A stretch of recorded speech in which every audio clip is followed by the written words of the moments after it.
Good morning, and welcome to this morning's virtual online service of the Unitarian Universalist Meeting House of Provincetown, where we affirm the inherent worth and dignity of everyone, and we support each other in our search for truth and meaning. My name is Ryan Cook, and I serve on the worship committee. This morning, we have a guest speaker. Her name is Dawn Walsh. She is a year-round resident of Provincetown. She is a hospice volunteer and an end-of-life doula. She is a home funeral guide and a green burial advocate. She's also a death educator. She is a co-founder of the Lily House, a community home for living and dying. Cats are her spiritual animal. Hi, Dawn, and welcome to everyone. So please, for the next half hour, sit back and enjoy the time virtually together, even though we're apart. And now, as I light this candle in my own home, I invite you to light a candle wherever you are. And in this way, we can be connected, even though we're apart.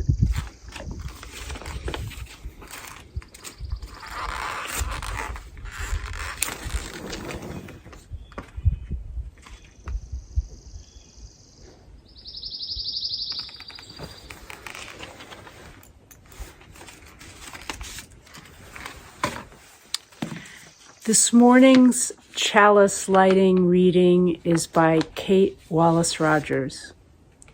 It's called Sun. I crave your warmth and your ability to comfort, to alter my perception of how the day will play out. Yet, I'm trying easy, not to be so attached to the outcome, the binary labels, true and false, like and dislike, rich or powerless, sickness and health, sighted or blind. I close my eyes to meditate and see such incredible color, such expansive light. I'm amazed. Opening my eyes again to the foggy reality, so brilliant, the sun within. Love is the spirit of this meeting house. This is our great covenant to dwell together in peace, to seek the truth in love, and to help one another.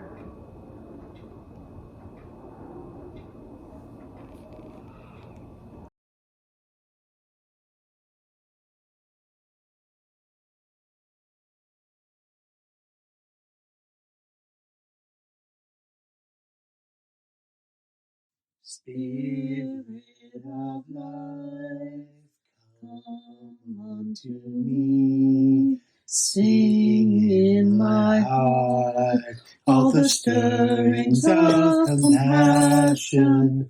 Blow in the wind, rise in the sea, move in the hand, giving life the shape of justice.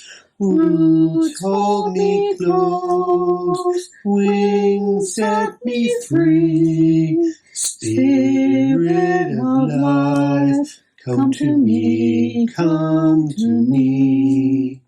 Fuente de amor, ven hacia mí. Y al corazón, cántale tu compasión. Sopla volar, sube el mar, hasta moldear la justicia de la vida. Arehame, liberame, fuente de amor, ven a mí, ven a mí.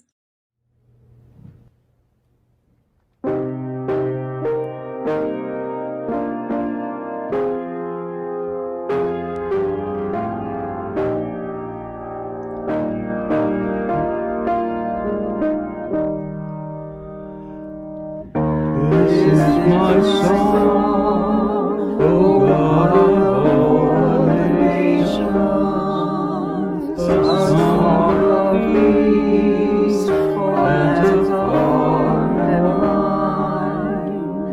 This is my home, the country where my heart is. Here are my hopes, and is my holy shrine. Other hearts in other lands are beating with hopes and dreams as true and high as mine. My country's skies are blue and the ocean, and my needs are over deep and mine. Other lands have sunlight too and color, and the skies are everywhere as blue as mine. Oh, hear my song, thou God of all the nations, song of peace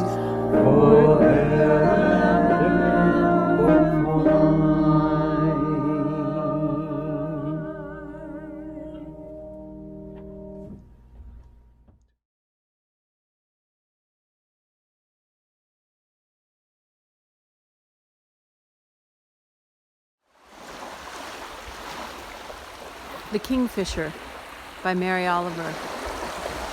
The kingfisher rises out of the black wave like a blue flower.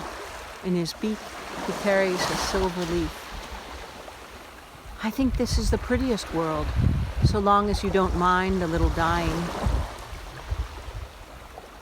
How could there be a day in your whole life that doesn't have its splash of happiness? There are more fish than there are leaves on 1,000 trees, and anyway, the kingfisher wasn't born to think about it or anything else. When the wave snaps shut over his blue head, the water remains water. Hunger is the only story he has heard ever in his whole life that he could believe. I don't say he's right, neither do I say he's wrong. Religiously, he swallows the silver leaf with its broken red river, and with a rough and easy cry I couldn't rouse out of my thoughtful body if my life depended on it, he swings back over the bright sea to do the same thing, to do it as I long to do something, anything, perfectly.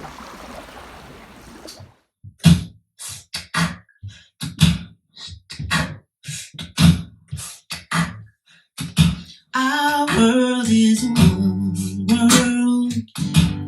What touches one affects us all. The seas that wash us round about, the clouds that cover us, the rain that falls. Our world is one. The thoughts we think affect us all. The way we build our attitudes with love or hate we make, a bridge or a wall. Our world ways of wealth affect us so. The ways we spend, the ways we share. Who are the rich and poor? Who stand or fall? Our world is one world, just like a ship that bears us all. Where fear and greed make many holes, but where our hearts can hear a different call. This is all of our world, all of our world. It's all of our world. Yes, this is all of our world. It's all of our world. It's all of our world. This is all of our world. Hello everyone, welcome. I'm happy to be with you this morning. My name is Dawn and I'm going to offer you a teaching that I've called Awakening the Heart. There's a common saying among those of us who work with dying people. It's always too soon until it's too late. Dying people recognize how fleeting and precious life is. At the end of life, reconciling differences with those we love becomes a primary concern. An urgency often develops to mend and to heal, to complete and make whole the relationships that mean the most to us. This is a parting wisdom offered to us from those who are dying. If we wish to heed this wisdom, we can do so by applying it to our lives now. It's never too soon to make whole the relationships in our lives. If there are things you feel are important to say, why wait? At any moment, we are all a heartbeat away from death. None of us know when or how we will die, but we all know that we will. How then can we express love and gratitude and forgiveness? Now, before it's too late. This is a teaching of Dr. Ira Byock and the 4 things that matter most. Please forgive me. I forgive you. Thank you. I love you. We do not need to be at death's door to say these words, to enhance our relationships to those who are important to us, to reconcile rifts and ruptures, to tend to our own emotional well-being. Please forgive me. I forgive you. Thank you. I love you.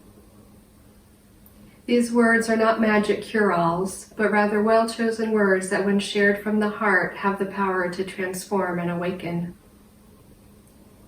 So let's explore these 4 teachings of the 4 things that matter most as articulated by Dr. Byock.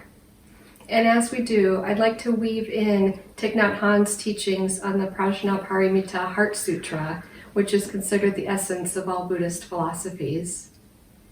At its core, the Heart Sutra is about interconnectedness, or as Thich Nhat Hanh says, interbeing. There's no separate self, no independent self. We are intrinsically all interconnected. We coexist. Because you are there, I am here. We can also let the ocean be a teacher. Wave is water. Water is wave. There's no separation. Because one exists, the other exists. When we bring an understanding of the Heart Sutra to the practice of saying the 4 things that matter most, we bring a shared connection and responsibility to each other. We can recognize that my pain is your pain, your healing is my healing. In this way, we share the practice of awakening the heart. Please forgive me. I forgive you. Thank you. And I love you. Since forgiveness can often be the most difficult to express, it's important to be clear about what forgiveness is not. It's not forgetting. Real forgiveness requires remembering, opening the heart in full awareness that you have been hurt or harmed and that you can still feel it.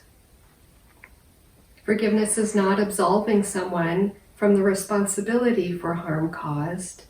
It is not about making excuses for hurtful or harmful behavior. Forgiveness is an act of generosity, a process that is more about the person who is doing the forgiving than about the person being forgiven. It is an acknowledgement that the past cannot be changed, but that the future can be shaped. Forgiveness is a strategy for cultivating emotional well-being, a strategy from untethering ourselves from the past, lifting the burden of emotional baggage that weighs us down, feelings of anger, guilt, or blame that hinder us from moving forward. Forgiveness is an act of the heart that offers peace and light. It's a cleansing act that can bridge a reconnection and healing. But you may be thinking, how do we forgive those who have done us real harm? Not inadvertent harm, but intentional, even repeated harm. Harm, for instance, that includes physical and sexual abuse. There's no easy or absolute answer to that question. And sometimes we simply can't find it within ourselves to forgive. But there are strategies that can help. Seeking a professional, compassionate counselor. Remembering that forgiveness is not about the other person. It is about self-affirmation and letting go of old wounds. It's about becoming healthy and whole. It's also about accepting that we are all human, that those who cause us harm are often acting out of their own place of pain and hurt. Painful legacies can arise from damaging emotional patterns perpetuated from generation to generation, and sometimes the patterns are so deep that pain is all that is known. If we can see the origins of harmful behavior with eyes of compassion, we can awaken our heart. If we contemplate how much pain he must have endured to become so mean, so cruel, we can perhaps soften our hearts.